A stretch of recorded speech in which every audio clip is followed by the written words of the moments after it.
Hi everyone and welcome back. We really are getting to the deep, juicy end of the series now to end the social media grind for good. In our session last week, we looked at what I call a momentum map. And what it does is it gives you a really clear and concise overview of your content needs. And that momentum map can really give you confidence that you can take control of your social media and begin to get a much better relationship with it. But truth be told, when social media goes awry for us, quite often that's a direct reflection of what's happening behind the scenes of the business. And it could be that perhaps you're in the throes of a big project, or maybe you're approaching a launch, or something is happening and maybe you've got a little bit of implementation fear. Maybe other areas of your small business are feeling overwhelming right now, and your social media can fall off track even when you do have the momentum map, which feels good, yet you don't feel like you have all of your ducks in a row in other places to really give your social media content the justice that it deserves. So we're going to approach that today.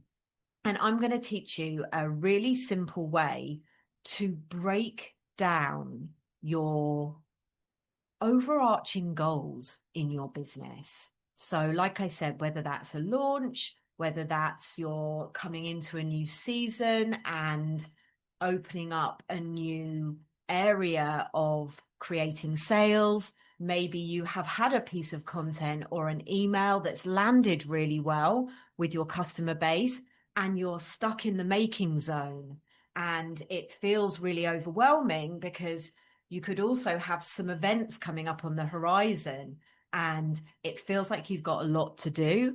And so maybe the first thing that really falls off the track is posting to platforms like Instagram, and you might end up just getting stuck in the scroll rather than seeing through the project that you're actually working on. So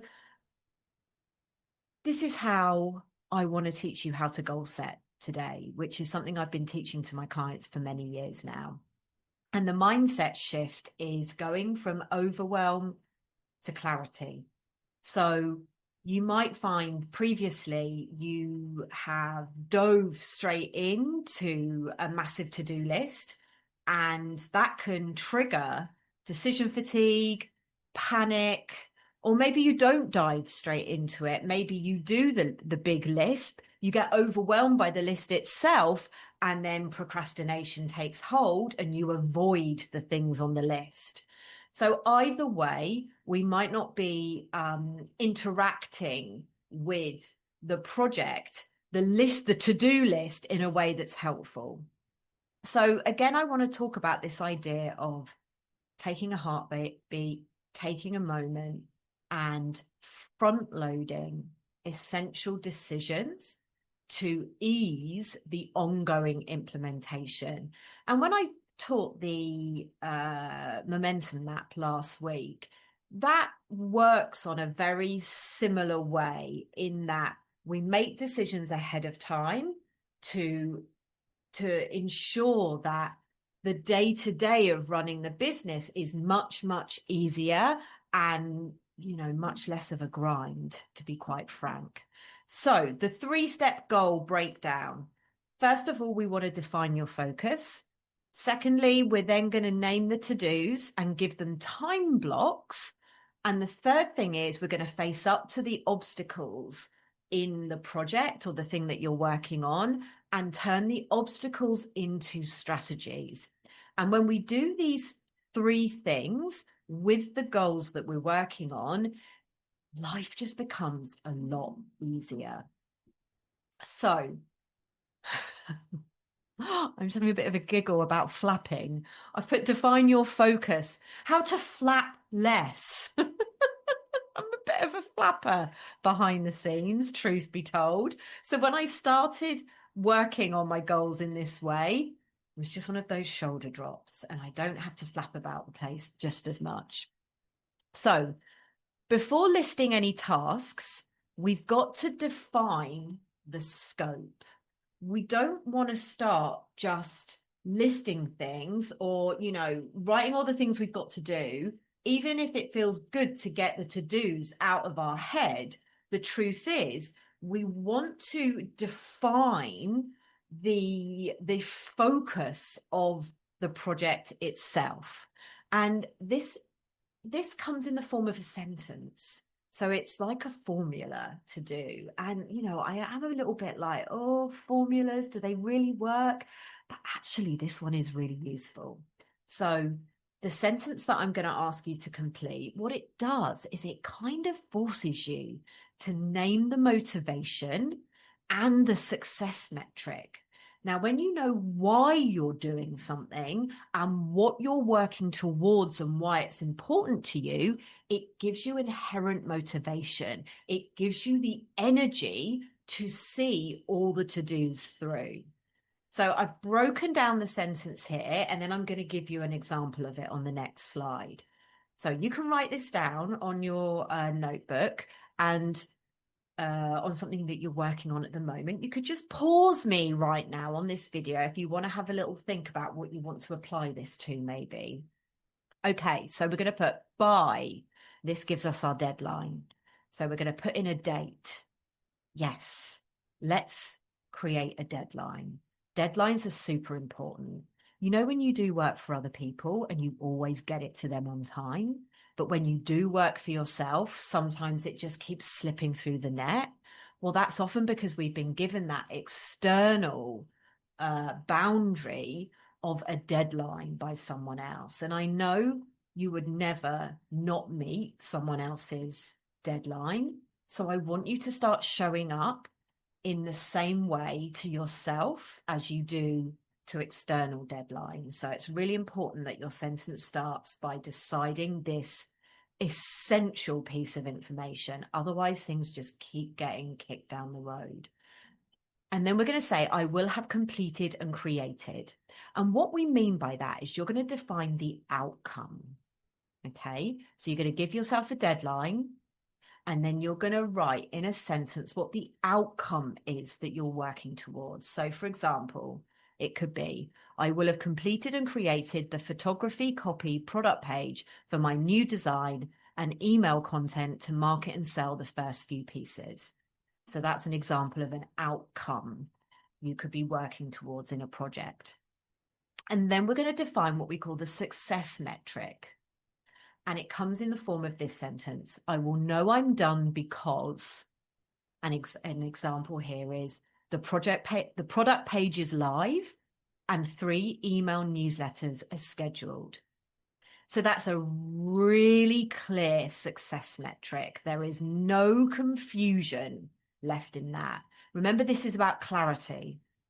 When we're clear on what we're doing, when we're doing it, why we're doing it, and how we're doing it, we're much more likely to do it.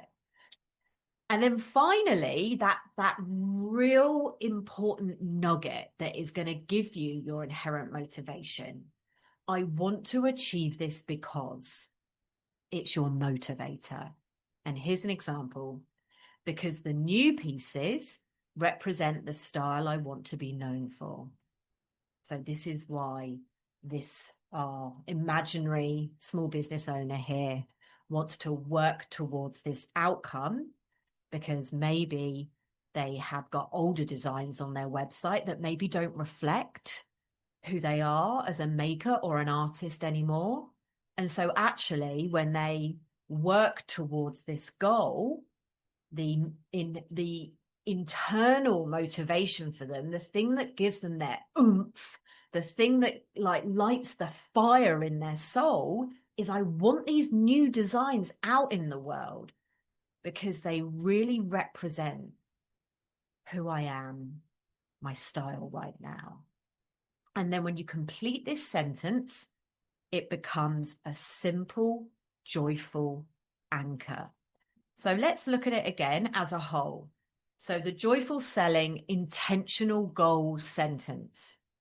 By November the 30th, I will have completed and created the photography, copy, product page for my new design and email content to market and sell the first few pieces. I will know I'm done because the product page is live and 3 email newsletters are scheduled. I want to achieve this because my new pieces represent the style I want to be known for. And that's the first part of really empowered, intentional goal setting. So once you've got your sentence, and by the way, I would write that sentence onto a post-it note or keep it somewhere where you can read it whilst you're working. So you can really stay connected to your purpose. Now we're going to move into the second part of this process. And it's where we get clear on the to-dos and we add time blocks to the to-dos. And when you do this, you're mapping your workload. Because I think what happens for a lot of us when we start working for ourselves, to-do lists are really useful. And we dive into that part without kind of giving the to-do list a more useful framework. And that's what we're doing here. And I want you to imagine that if you were working in someone else's business, if you are working within a team environment, you couldn't simply show up to your desk each day, do a to-do list, and expect that to be enough to create a sustainably successful business, because it's not enough. Like it's probably a good springboard. It's probably a good place to start. You know, it's better than just keeping it all in your head, right? Writing it down is good. However, what we do in joyful selling is we want to build sustainably successful businesses. And that's when we have to really open out and develop and evolve our processes and frameworks. And that is the real juicy area that I help my clients. I absolutely love it. So this is what we're doing here. So now what we want to do is list every single thing that must happen to get you from start to done. Now, but when you do that, don't judge the size of the task, just get it on paper. Because sometimes when we want to list everything from start to finish, we might avoid that because of the fear of overwhelm. It's like, if I get it all out of my head and written down, it's just going to feel like it's way too much. I can't cope with it and I can't get it done. Truth be told, if we can get it on the paper without judging it, it's a really fantastic place to start mapping the workload, to be realistic about the workload involved. Because when you do this, you actually might go back then to your sentence where that first line is the deadline. Maybe you said you're going to get it done by Friday next week. And then you really write down everything from start to done. And you're like, yeah, there is no way the deadline of next Friday is going to work. And so again, it's just giving you that real honest and genuine clarity to ensure your success and ease in day-to-day work life. So you're going to list all the necessary to-dos. So if we go back to our example, you know, we've got things like decide product name, shoot product close-ups, finalize pricing. So we're just going to really brainstorm all of the to-dos and get them written down. And then for each task, I want you to allocate an approximate time block. So it could be 45 minutes, 2 hours, 30 minutes. And, you know, a lot of my clients, when they start working with me, they say, I couldn't possibly know how long this is going to take.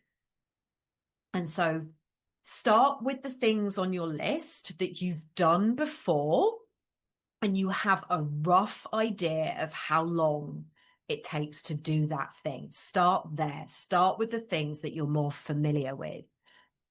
And then it's about a ballpark figure, you know, and if you really can't get there, if you really have no idea how long things take you to do, I would say this is something that needs sorting out. And the way we sort that out is we start keeping a time log. So maybe what you need to do is over the next 7 days, keep a time log of what you're doing and when you're doing it. And it can just be something that is, written in pencil in a little notebook, or you could, some of my clients have done that. Some of them have downloaded free apps on their phone.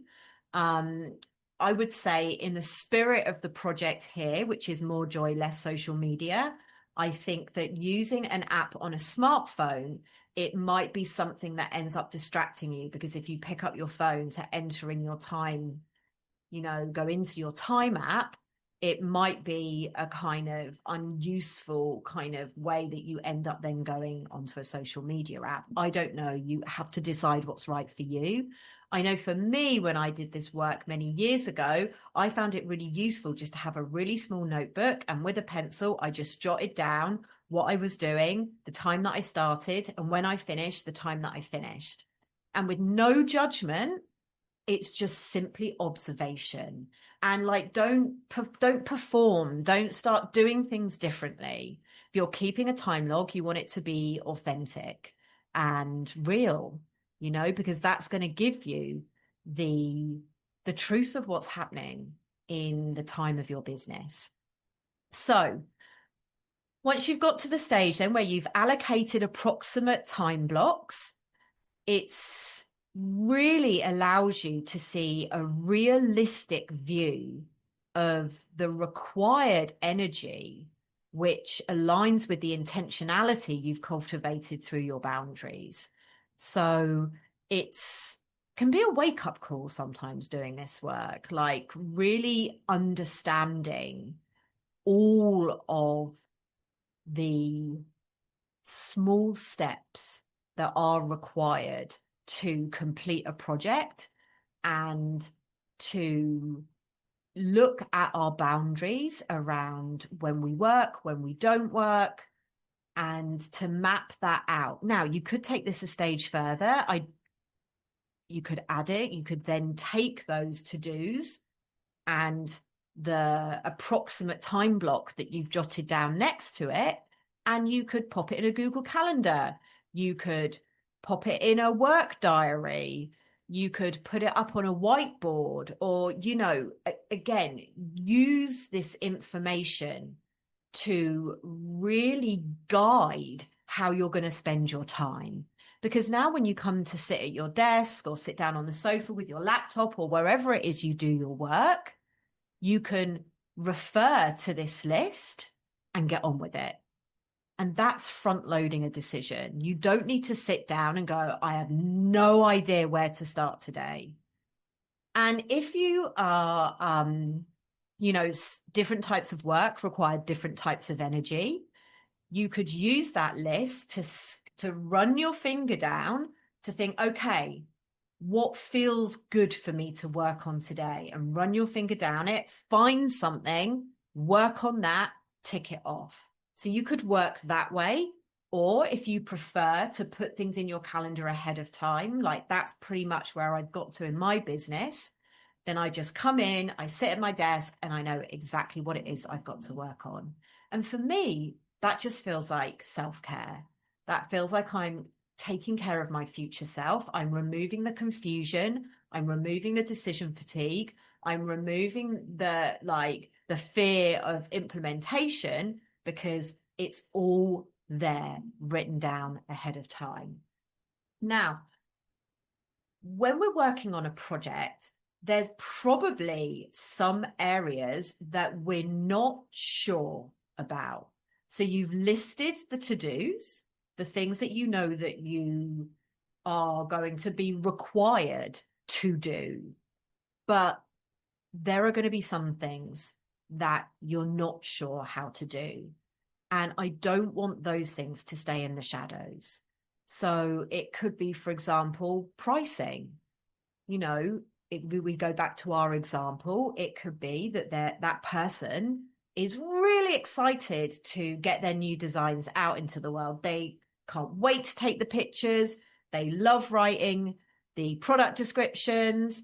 It's not a problem uploading stuff to their email provider. Like, all of that feels really straightforward. Yet the one obstacle could be the pricing. And not facing up to that, not dealing with it, could be something that later on down the line derails the project and starts to make social media feel difficult, because you might think, well, why would I share about this product? Because I've got no idea what to sell it for. So this is what I'm calling like your momentum insurance. When you face up to the challenges and obstacles and you turn them into strategies, you're much more likely to stay on track. Okay, so on this slide, this is the key step to prevent getting stuck. Before you start, what could possibly derail your plan? So list the obstacles. What specific fears or practical barriers might stop you? So, for example, I always get stuck writing the email sequence, or I'm nervous about finding the right photographer because maybe you're outsourcing your photos. So whatever it is, write them down. And now we want to convert that obstacle into a strategy and a time block. So immediately turn that obstacle into an actionable strategy and assign it a window of time to work on. So let's run through some examples here. So an obstacle, I always get stuck writing the email sequence. Now a strategy could be, I'm going to block out 60 minutes and I'm going to use Gemini or an AI tool to generate 5 draft sequence ideas. And then when you have those 5 draft sequence ideas, it's like your springboard where you can then take what works for you and redraft it in your own words. So we can see how that obstacle becomes a the obstacle becomes a strategy, which becomes a new to-do. So you add it to the to-do list. Another example could be, I'm nervous about my photography skills. So you could block 1 hour to get all of your kit out when natural daylight is best, set it up properly and practice. Maybe you could say, I'm going to put on a podcast about product photography tips to listen to while I'm setting up. So that fear, quite often our obstacles are the things we feel scared about. Or it could be, this came up a little while in a group coaching session with my members. I remember a lot of people saying in the chat box that it just took a lot of effort to get all of their gear out to do a proper photo shoot. And because it felt like too much work, they were avoiding it. And they were avoiding it because they didn't think they had enough time. That was it. Not that it was too much work, but that they didn't have the time to get everything out and do it properly. And so when we return to the get it done goal setting process, a big part of that is getting clear on giving yourself the time that is required to do that thing. And so I said that on the call. I was like, okay, well, how long do you think it will take? And I think, people were offering, 90 minutes, 2 hours, whatever they felt the time it would take. And I said, okay, so can we allocate that time in your calendar? Can we give yourself that time that it's going to take so you can get everything out and you can do it properly? Now, how does that feel? Well, that feels a lot more doable. So really including the time element with this is an important step. So once you've done your to-dos, you've turned your obstacles into strategies, you've probably heard the phrase, you don't know what you don't know. So I would say, make sure you leave yourself some wiggle room. So when you can tot up all of those time blocks, You can see how many hours you have in your calendar, in your working week that you've got to give to this project outside of the usual tasks that you have to do. You can see if there's enough time there. And you also want to give yourself a cushion of extra time, some wiggle room, because you don't know what you don't know. And for most of us, when we get started with something, there will be a missing step that we haven't accounted for. And that's just normal. So we need to normalize there being something that we hadn't imagined happening. And we don't want that thing to derail everything. So we want to account for that ahead of time with that wiggle room. So you could give yourself an extra day or 2 days or an afternoon or whatever makes sense to you. And now you have a complete, clear list of tasks, strategies, time requirements, and wiggle room. And by tackling the obstacles before they happen, you're choosing a proactive, calm approach to your business over one that is reactive and panic-stricken. So this is the Get It Done goal setting plan. And I will say at this point, the journal that I've written, More Joy, Less Social Media, I'll pop a little link to it under this video. It can be purchased on Amazon. I think it's around just under £20.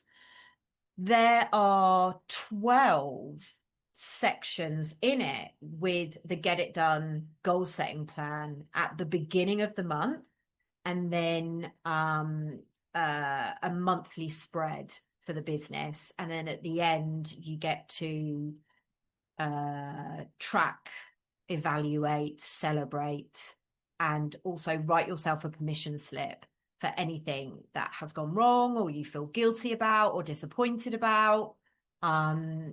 So yeah, the Get It Done goal setting process is a big part of the journal that I've created that's selling on Amazon. Because when your projects are clear and broken down, then the required social media content, which is going to be mapped in your momentum map, there's also a monthly momentum map in the journal.